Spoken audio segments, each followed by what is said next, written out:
Really? Ugh, I hate this. My phone like shut off on its own. It said maximum recording time, but it was only 14 minutes. I've done way longer than that. That's I hate updates. Fuck, I don't even know what that's about. I don't understand technology sometimes. God damn it. It's just another hassle. I don't like. Okay. So sorry I have to break it up, I guess, in a couple parts. But yeah, it was crazy. The lawyers are saying that the appeals process, no one gets SSDI the first time they apply unless they're like in stage 4 cancer. So basically, you really have to be about to die to get it the first time you ask. So you have to go through all this extra shit. And everybody does it. Like there's entire law firms completely devoted to this process and helping people, just to show you what a racket it is. That people, an entire branch of law is making money off this shit. And the government sets it up to be this way. So it was really bullshit that what?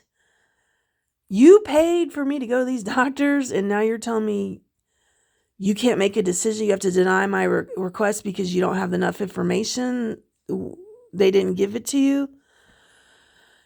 So yeah, next week I have my cardiologist had set up for me to have, I think it's going to be echocardiogram first. And I'm grateful for that because like I said, it's like all this lost information from all the places we went last year to get data on how my body's doing. It's all lost in the mail, I guess.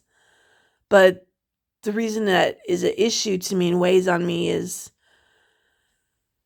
the first echocardiogram I got in 2017, and then I got a second one in 2019, and they told me everything, the good news was that nothing had changed.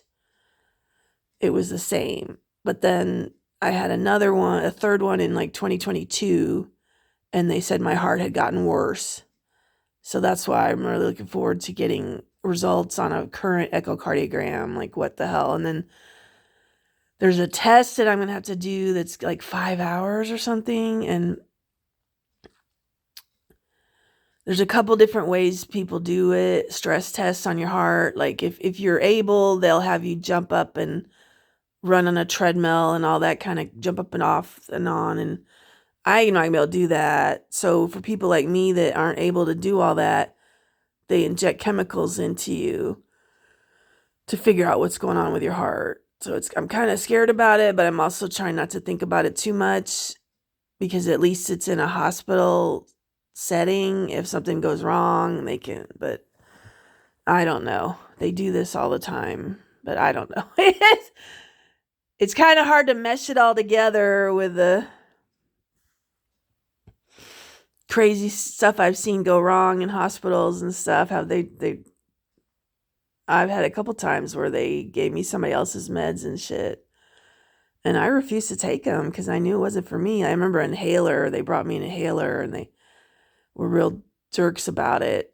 And then they finally had to admit a couple days later it was actually meant for somebody else. And they were like, oh, we wondered where that went. We wanted to give it to somebody else. And then at one point, I was told I had asthma.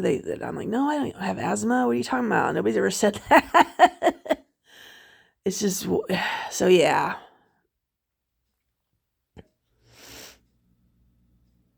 So I had that fear in the back of my head. Am I going to die next week when I go to this heart stuff? But it has to be done. So I'm going to die anyway. It's just a question of how long do I get before that happens. If I try to take care of myself and learn how to do all that, I'll live longer. But, and then my soul sister said a good point. I had met somebody in the end of 2022, and it was the first time in like over a decade that I had thought of somebody as a lover, companion kind of person.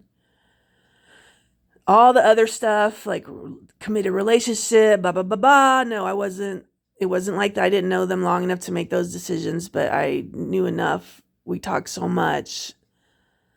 I knew enough that I felt those feelings, and I had a lot of trepidation about it. He's a little young. He's younger than me. That was one issue. He kept saying, no, that's fine.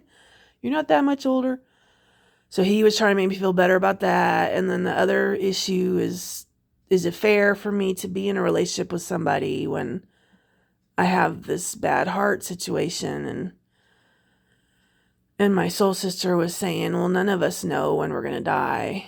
That's not, we all live in that reality, really. Most of us just don't think about it. But, I remember I just was scared when they first told me what was going to happen next week, but I need to do it because we need to know what stage my heart failure's at and where that's all going. And then also because the government lost in all the information, they need current information too.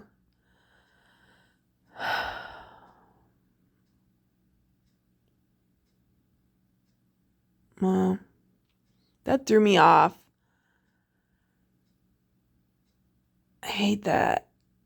I hate how that phone just shut off like that. Now I'm all discombobulated.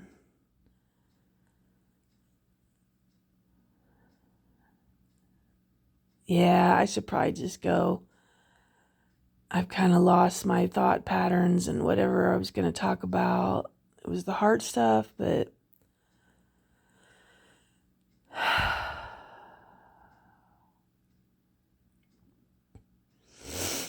yeah, I appreciate this platform. What I've been learning as I've gone with these episodes is that I may never get feedback from anybody and may never know if it helps anybody else, but it's helping me to get stuff out of my head. That's why I'm a writer, and that's why I like writing. It helps you get things out of your head.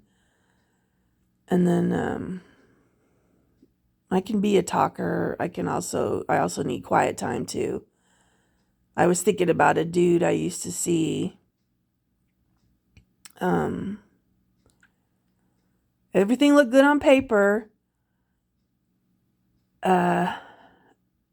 We thought we had common ground and thought things were going good. And then the next thing I know, I come home one night and he's fucking doing cocaine in my house.